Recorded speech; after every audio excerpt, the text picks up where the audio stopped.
Liquid air. Ordinary air on compression and cooling to extremely low temperature. क्या बात है इसके अंदर, इस टॉपिक के अंदर बड़ी इंपॉर्टेंट कुछ गुफ्तगू है जिसको हमें समझना पड़ेगा। नॉर्मल अगर हम लोग एयर की बात करें तो अगर उसको हम कंप्रेस करें और कूल करें बहुत लो टेम्परेचर पे तो इट बिकम लिक्विफाई, तो वो एयर वो गैस लिक्विफाई हो जाएगी, उसको कहा जाएगा लिक्विड एयर। ये ज़्यादातर इस्तेमाल होती है कूलिंग पर्पसेस के अंदर, क्योंकि ये हीट को एब्जॉर्ब कर सकती है बहुत जल्दी, क्योंकि बहुत एक्सट्रीमली लो टेम्परेचर है। तो सामने वाले का कोई ऑब्जेक्ट है, मिसाल के तौर पे ये एक ऐसी बॉडी है जिसके अंदर लिक्विड एयर मौजूद है, सामने एक नॉर्मल बॉडी है। नॉर्मल बॉडी का ज़ाहिर है हीट होगा, उसमें टेम्परेचर ज़्यादा होगा, तो ये फ़ौरन उस टेम्परेचर को एब्जॉर्ब कर लेगी, उसको ठंडा कर देगी। और आपके पास बड़े आराम से क्या होता है, रैपिडली वो क्या करते हैं, हीट एब्जॉर्ब कर लेता है और कन्वर्ट कर देता है गैसेस को।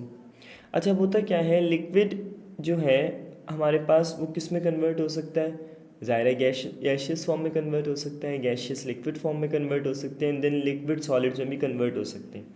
इंडस्ट्रियल सोर्स की अगर हम लोग बात करें, अच्छा एक बड़ी इंपॉर्टेंट बात हम ये बता रहे हैं कि हीट, इसके अंदर अगर हम देखें क्या लिखा हुआ है, it absorb the heat very rapidly and also have to convert the gas from the container to liquid and liquid into the solid. यानी गैस है, उसको बनाया लिक्विड, लिक्विड को बना दिया फ़ौरन से सॉलिड। तो इस प्रोसेस में बड़ा काम आता है। इंडस्ट्रियल सोर्स में बहुत सारी गैसेस हैं, ऑक्सीजन है, आर्गॉन है, नाइट्रोजन है, ये हमारे पास इस्तेमाल होती हैं और इन्हें हम लोग एयर सेपरेशन का नाम देते हैं। ये जो लिक्विफाइड गैसेस हैं इनकी बहुत सारी एप्लीकेशंस हैं, बहुत सारी फील्ड में, कॉमन लाइफ में भी इस्तेमाल होती हैं, इंडस्ट्रियल प्रोसेस में भी इन्वॉल्व होती हैं। अब हम देखते हैं ज़रा आगे चल के इनके यूजेस की बात करेंगे कि जो लिक्विड एयर है इसके हमारे पास क्या यूजेस हैं।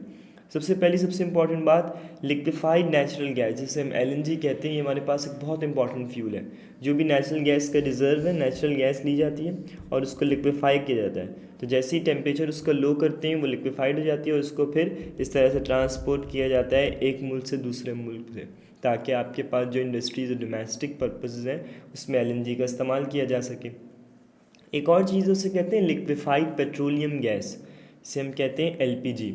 ये हमारे पास मिक्सचर होता है ब्यूटेन का और अदर हाइड्रोकार्बन्स का। ये किस लिए इस्तेमाल होता है, ये portable heaters, gas cook tops, ओवन्स के अंदर इस्तेमाल होता है। इसके अलावा ये इंजन्स की फ्यूल में इस्तेमाल होता है। जो हमारे यहाँ घरों के सिलेंडर्स होते हैं ये सब लिक्विफाइड पेट्रोलियम गैस के होते हैं। ये बड़ा जो मेंबर है ब्यूटेन, जो नॉर्मल जो सुई गैस जिसे हम कहते हैं उर्फ़ आम में, वो हमारे पास तो मीथेन है, लेकिन ये ब्यूटेन और बाकी हाइड्रोकार्बन का जो मिक्सचर होता है इसको हम लोग एलपीजी कहते हैं। और एलपीजी के जो सिलेंडर्स होते हैं ये हमारे पास अवेलेबल है, कुकिंग के लिए घरों में इस्तेमाल हो सकते हैं, ओवन्स के लिए इस्तेमाल हो सकते हैं, हीटर्स के लिए भी इस्तेमाल किए जा सकते हैं।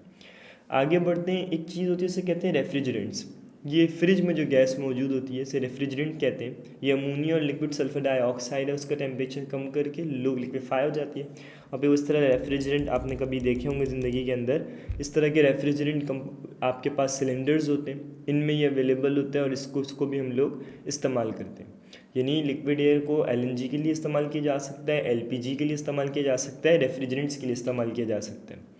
आगे अगर बढ़ते हैं तो लिक्विड एयर जो है वो एक बहुत इंपॉर्टेंट सोर्स है ऑक्सीजन का। जो रॉकेट्स आपके पास जाते हैं स्पेस के अंदर, उनके अंदर लिक्विड आपके पास एयर भर दी जाती है, उससे वो ऑक्सीजन सप्लाई रहती है, क्योंकि ये जो रॉकेट प्रोपल्जन है उसको बहुत हाई अमाउंट में हीट रिक्वायर्ड है। आगे बढ़ते हैं, नेक्स्ट हमारे पास क्या है, कंप्रेस ऑक्सीजन किस लिए इस्तेमाल होता है, वेल्डिंग पर्पसेस के अंदर। ये हमारे पास जो है सिलेंडर्स होते हैं, इनके अंदर हमारे पास जो है वो गैस फिल होती है, लिक्विफाइड गैस है। कंप्रेस ऑक्सीजन इस्तेमाल करें ताकि वेल्डिंग करते हुए कोई कंबशन रिएक्शन होना है वेल्डिंग करते वक्त, तो ऐसा ना हो कि वो बर्न हो जाए और या बर्निंग का जो प्रोसेस है वो हमारे पास स्लो हो जाए। इसको इसलिए इस्तेमाल करते हैं ताकि हमारे पास जो बर्निंग का प्रोसेस है वो स्मूथली हो ऑक्सीजन की मदद से।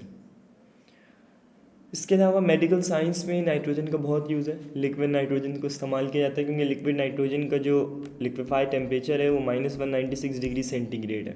इस पर्टिकुलर टेम्परेचर पे बहुत सारे केमिकल बहुत प्रोलॉन्ग टाइम के लिए आपके पास सिक्योर हो सकते हैं। इस तरीके से एनएमआर है, बहुत सारे ऐसे इंस्ट्रूमेंट्स हैं जिनमें हमारे पास लिक्विड नाइट्रोजन का इस्तेमाल किया जाता है। बहुत सारे मेडिकल साइंसेस के इक्विपमेंट्स हैं जिनके अंदर हमारे पास लिक्विड एयर से ये जो फिनोमिना है उसकी मदद से हम लोग लिक्विड नाइट्रोजन बनाते हैं और उसको फिर हम लोग इस्तेमाल कर रहे होते हैं। मुझे उम्मीद है स्टूडेंट्स आपको यहाँ तक लिक्विड एयर के यूजेस और इसके जो कॉन्सेप्ट है बेसिक वो क्लियर हो गया हो। हाँ भाई, वीडियो देख ली।